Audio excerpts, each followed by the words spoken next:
नमस्कार। हाल फिलहाल में आप सबका स्वागत है। मैं हूं जयशंकर गुप्त। आज हम बात करेंगे गुजरात और पंजाब में नेतृत्व परिवर्तन की। दोनों राज्यों में अगले साल विधानसभा के चुनाव होने वाले हैं।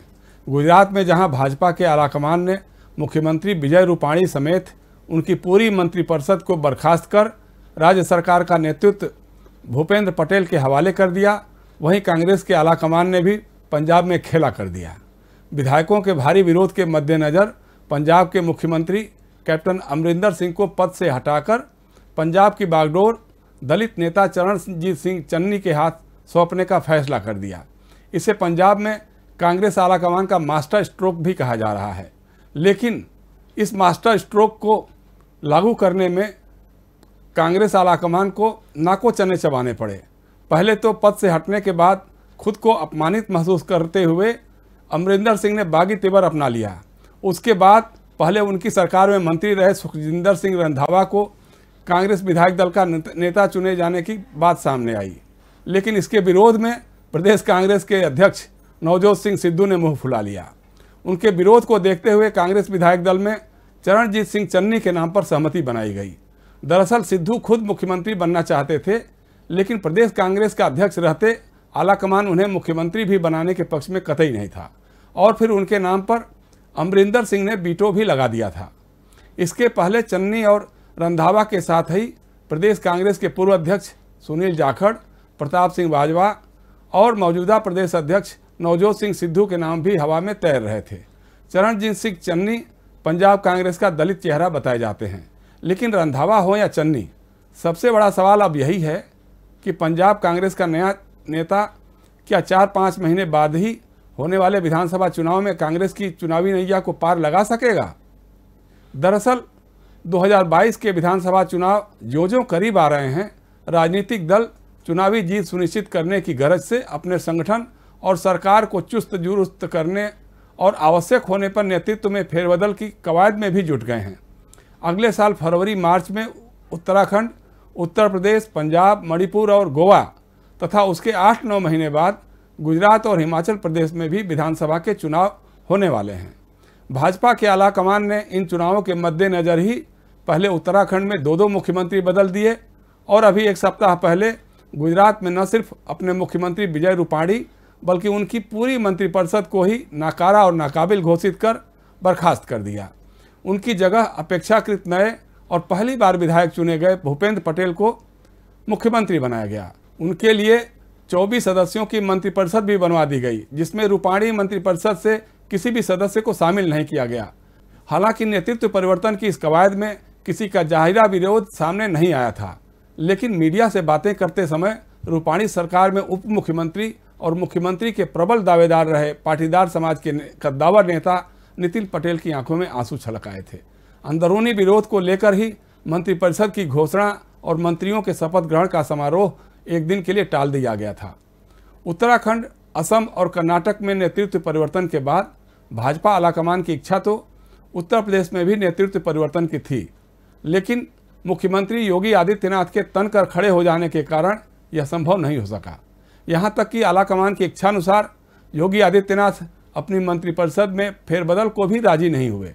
भाजपा आलाकमान को कहना पड़ा कि उत्तर प्रदेश में विधानसभा का चुनाव योगी जी के नेतृत्व में ही लड़ा जाएगा। भाजपा अभी हिमाचल प्रदेश, हरियाणा, त्रिपुरा, मध्य प्रदेश आदि राज्यों में भी नेतृत्व परिवर्तन की अटकलें लगाई जा रही हैं। कारण चाहे केंद्र से लेकर राज्य में भी सत्तारूढ़ भाजपा के आलाकमान की मजबूती रही हो या अंदरूनी अनुशासन, भाजपा शासित राज्यों में नेतृत्व परिवर्तन बहुत ही खामोशी और सुगमता के साथ संपन्न हो गया। लेकिन कांग्रेस के साथ ऐसा नहीं हो सका। राजस्थान और छत्तीसगढ़ की तरह ही पंजाब में भी नेतृत्व परिवर्तन के लिए कांग्रेस आलाकमान पर लगातार अंदरूनी दबाव बना हुआ था। राजस्थान और छत्तीसगढ़ में तो कांग्रेस का आलाकमान अभी तक कोई निर्णय नहीं कर सका है, लेकिन पंजाब में अगले 4-5 महीने में ही चुनाव होने वाले हैं। इन चुनावों को देखते हुए कांग्रेस आलाकमान को फैसला करना ही था। 80 सदस्यों के कांग्रेस विधायक दल में 50-60 विधायकों के मुख्यमंत्री अमरिंदर सिंह के विरोध में लामबंद हो जाने और 27 सितंबर को नेतृत्व परिवर्तन के लिए कांग्रेस अध्यक्ष सोनिया गांधी को पत्र लिखने के बाद आलाकमान को भी लगने लगा कि विधायकों का विश्वास खोते जा रहे अमरिंदर सिंह को मुख्यमंत्री बनाए रखना कांग्रेस की चुनावी सेहत के लिए ठीक नहीं होगा। उनकी कप्तानी में कांग्रेस की चुनावी नाव पार नहीं लग सकेगी। गांधी परिवार के साथ स्वर्गीय राजीव गांधी के ज़माने से ही कैप्टन अमरिंदर सिंह के पारिवारिक रिश्ते बहुत ही करीबी रहे हैं। सोनिया गांधी ने उन्हें भारी मन से सारी कहा और चंडीगढ़ में विधायक दल की बैठक बुलाए जाने की बात भी कही, लेकिन आलाकमान के इस फैसले से आहत और अपमानित महसूस करते हुए अमरिंदर सिंह ने विधायक दल की बैठक से पहले ही राजभवन जाकर राज्यपाल बनवारी लाल पुरोहित को अपना त्यागपत्र थमा दिया।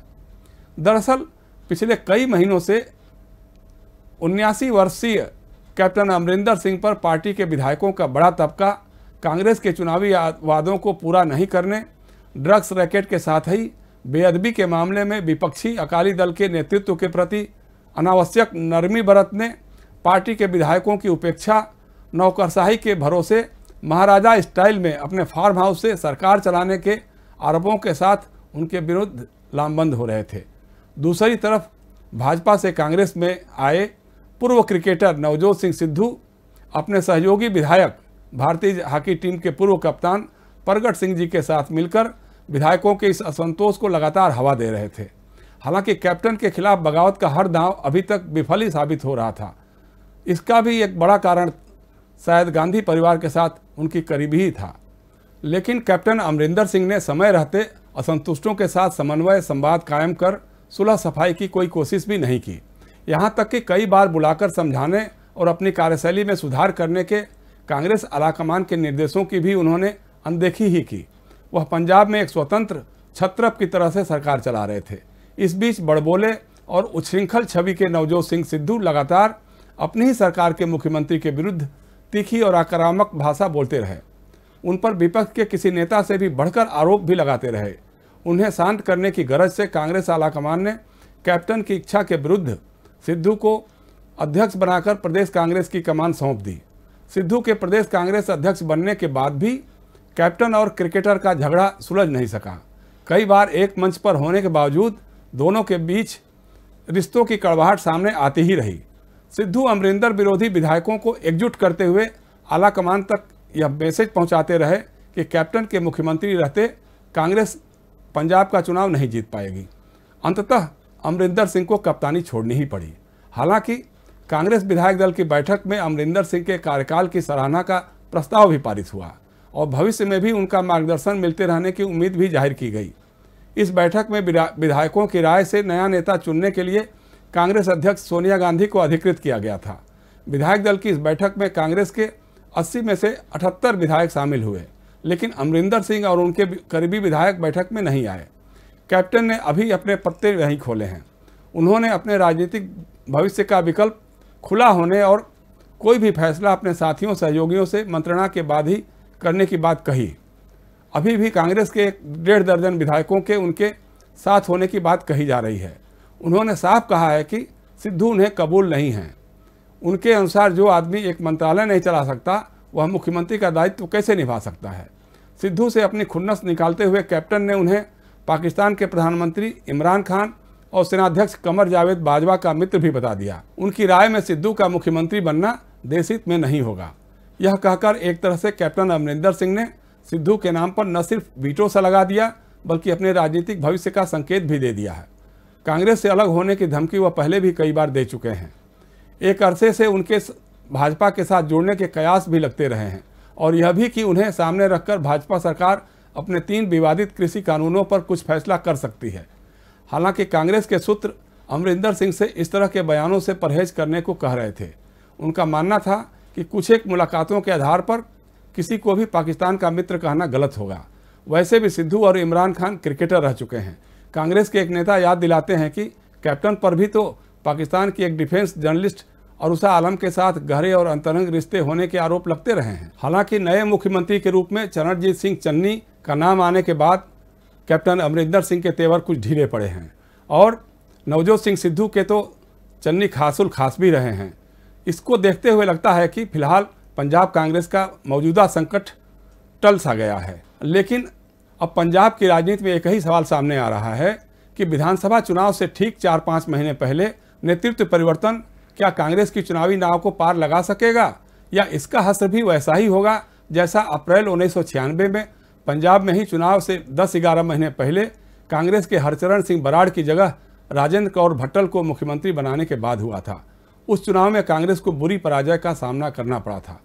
कांग्रेस आलाकमान का मानना है कि नेतृत्व परिवर्तन से अमरिंदर सिंह और उनकी सरकार के विरुद्ध एंटी इनकम्बेंसी फैक्टर काफ़ी हद तक निष्प्रभावी हो सकेगा, लेकिन इतने कम समय में नया नेतृत्व कुछ खास करिश्मा कर दिखाएगा, इसके बारे में सहज ही अनुमान लगाया जा सकता है। इसके लिए भी सबसे बड़ी कसौटी नेतृत्व परिवर्तन के बाद राज्य में गुटबाजी की शिकार कांग्रेस की एकजुटता को लेकर ही होगी। इस लिहाज से भी कैप्टन अमरिंदर सिंह की भावी भूमिका महत्वपूर्ण हो जाएगी। कांग्रेस के पक्ष में एक ही बात हो सकती है कि अभी पंजाब में विपक्ष भी उतना ताकतवर नहीं रह गया है जितना पहले कभी था। वहाँ कांग्रेस का मुख्य मुकाबला भाजपा से नहीं है, बल्कि आम आदमी पार्टी और अकाली दल के साथ होने की संभावना है। अकाली दल ने इस चुनाव में बहुजन समाज पार्टी के साथ चुनावी गठबंधन किया है।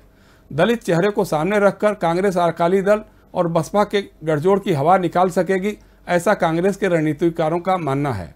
लेकिन पंजाब में नेतृत्व परिवर्तन के बाद इस तरह की मांग राजस्थान और छत्तीसगढ़ में भी जोर पकड़ सकती है। इसके लिए भी कांग्रेस आलाकमान को अभी से तैयार रहना होगा। आज बस इतना ही।